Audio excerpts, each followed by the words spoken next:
Hi friends, so we are here with another drawing video from anatomy. Today's diagram is on cavernous sinus. You know that cavernous sinus is a large venous space situated on either side of body of sphenoid.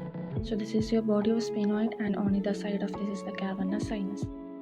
So before starting, if you haven't subscribed to our channel yet, please do subscribe and also click on the bell icon so that you don't miss any new videos. So this is the cavernous sinus, which is on either side of body of sphenoid.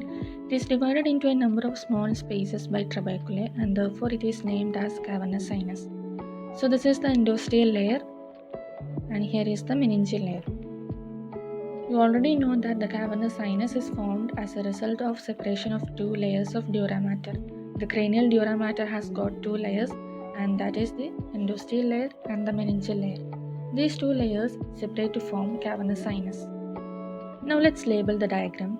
This is the sphenoidal layer sinus and here is the cavernous sinus, and now the endosteal layer is forming the floor of the cavernous sinus and the meningeal layer is forming the roof, medial and lateral wall of cavernous sinus. Now the sinus extends anteriorly to the medial end of superior orbital fissure and posteriorly up to apex to petrous temporal bone. Coming to the relations, let's talk about the superior relations. These include the optic chiasma, optic tract, and internal carotid artery. And here is the anterior perforated substance. And inferiorly, it is related to foramen lacerum and junction of body and greater wing of sphenoid, anteriorly by superior orbital fissure and apex of orbit. Now let's see the medial relations.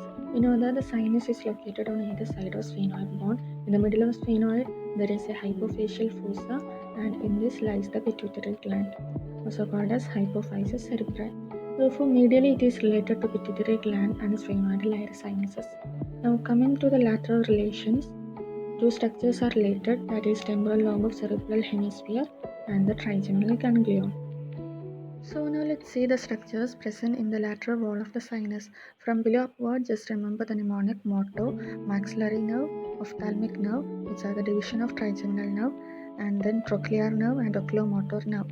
So these are the third, fourth, and fifth cranial nerves. Now the structures passing through the sinus include internal carotid artery and also the abducens nerve. It is the sixth cranial nerve. So guys, that's all about the relations of the cavernous sinus. We will be including the tributaries and communications of the sinus in the next video. And so, thank you.